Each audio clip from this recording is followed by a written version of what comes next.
It says here that a completely inelastic collision occurs between two balls of wet putty that move directly towards each other along a vertical axis. So what do I mean by that? Okay. So I imagine I have two objects. So let's say, I don't know, what does putty look like? Let's say it looks like this. So I have one putty. They're going to collide, right? They're going to collide. So I imagine that there's one going in this direction. Let's call that P initial, right? So here's my first object. And then here's my second object. Let's say this is it right here, right? So in this case, I could imagine, let me do this a little bit darker. So in this case, I have a green glob of putty looking like this, and I'll call that 2. Okay, so I have two balls of putty doing this. So it says just before the collision, one ball of mass 3 is moving up at a speed of 20 meters a second, and the other one of 2 kilograms is moving at 12. Okay, so let's make sure here. The mass of 1 looks like it's 3. So we'll say, how about off to the side here? We'll say that M1 is equal to 3 kilograms, and it's moving at a speed upwards of plus 20 meters a second. In other words, I'm going to set my plus direction up in this direction, my negative in that direction. Then the other ball has mass 2 kilograms and is moving downwards. So if I look at that speed of 12 meters a second, but wait a minute, down is in the negative direction, so I got to put a minus sign here. How high do the combined putties rise above the collision point? Well, what do I know here? Well, for a moment here, what do I see here? What's my system? My system should be this guy right here. So if we have this thing, the problem tells us is that afterwards, we know that these guys are going to do what? They're going to collide and they're going to stick. Such that we know that the system is going to have some final momentum in the upward direction. So this is 1, this is 2. And that's what we know, right? So here is our before, and here is our after. So what we're seeing here is that we got to be really, really careful here. And since gravity is an external force, why is it an external force? Well, the answer has to be is that my system didn't include the Earth. So the force of gravity is external. So since gravity is external, it should change momentum. However, the collision force is usually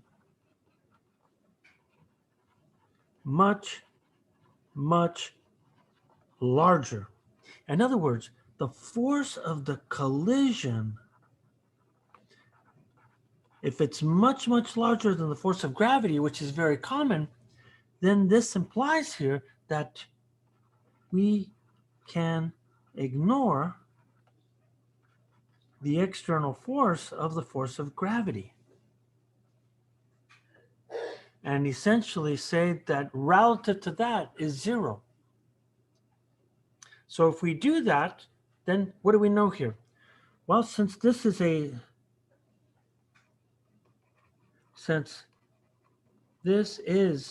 a completely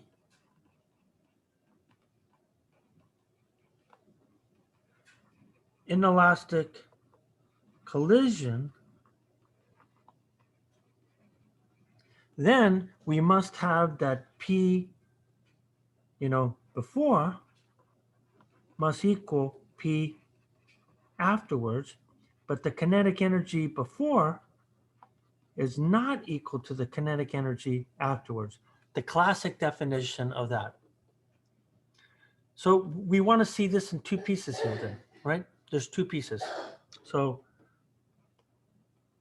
there are two parts. So the first thing that we got to do is that we got to calculate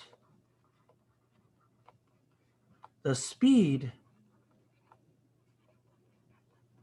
after the collision.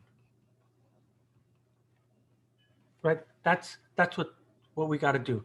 Because in order to do that, once I know what the speed of the system is, and then the second thing that we do is that then we use energy to determine max height of the two putties. So we need two things here. So let's go do that. So what we see here is that the mass of 1 has more momentum than the mass of 2. So how do I know that? Well, we know if I look at the momentum of mass 1, if you look up here to the right-hand side, you can see that m1 times v1 initial is 3 times 20, so that's 60. Whereas m2 is 2, and its speed is 12, so that's 24. Of course, there's a negative, but that's what that means here. So here's what we know. So right at the collision point,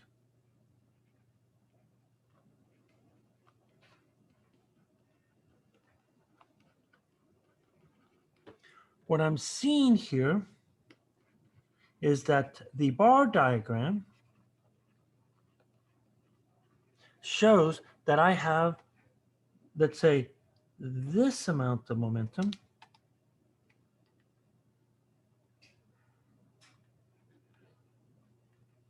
Okay, so in this scenario, I'm going to call that my positive direction. It has that amount of momentum right there. Afterwards, we know that this other momentum, right, P2, is going to be smaller. And it's in the negative direction. So remember, that's what I mean by negative here. So this guy is going in the opposite directions. So when I look at the total momentum, you could see here, if this is 1.5, this is 1.5, I'm going to have a total momentum of roughly right here. So this line right here is my total momentum. So this is my constant of the motion right here. So that means that after the system, after the collision, that means we must have a final momentum in that direction, the positive direction. And our positive direction is up here. So let's go do that. So now that we have this, we're going to ask the question, what is the speed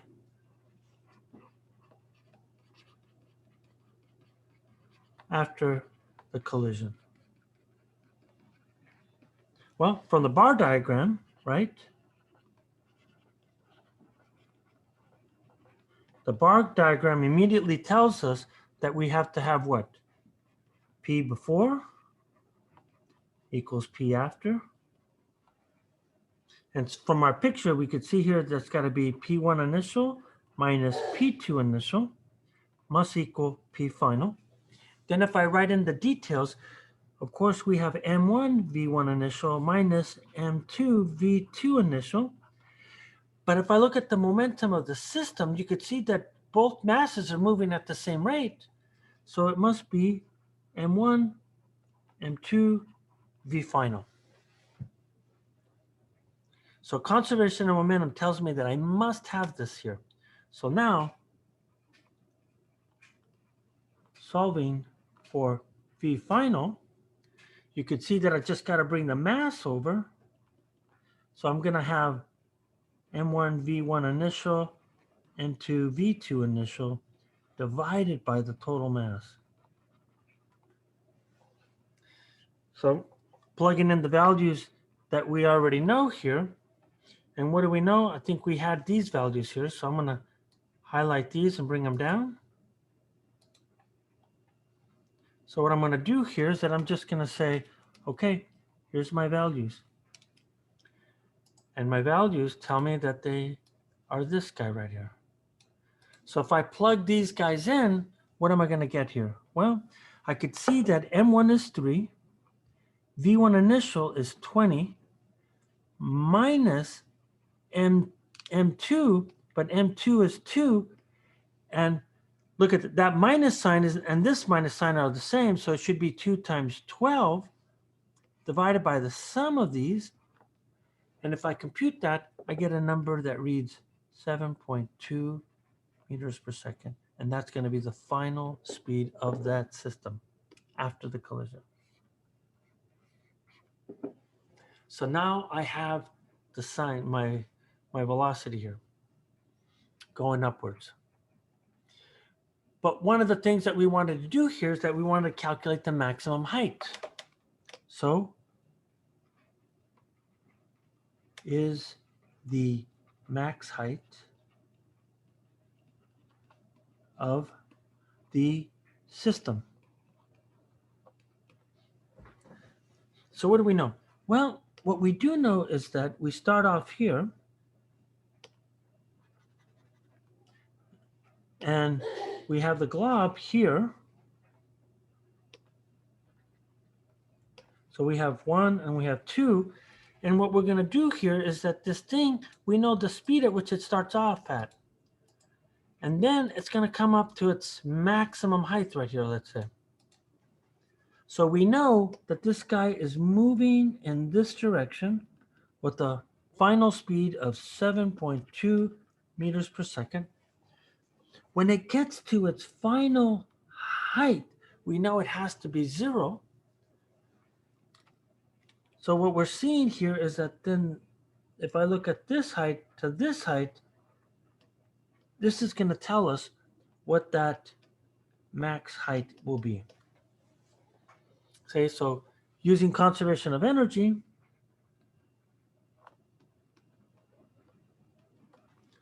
we see here that the system must be doing what? Well, I have that amount of kinetic energy, right, for the system. And all of this energy must be transferred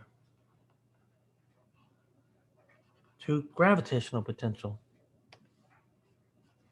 So now that I have that, I could then use my bar diagram, and my bar diagram just says that the kinetic energy must equal the potential, which is of course 1/2 m1 m2 v final squared, and this will be m1 m2 g times h.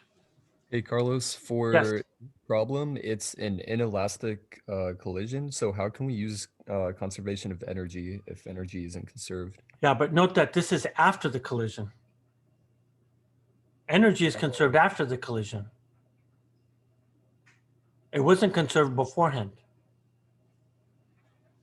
Right? Beforehand, they were separate. So the collision deforms one of the balls of the putty, and just like we talked about the golf ball being deformed, it heats up. So when the collision occurs, there's heating up of the two putty balls.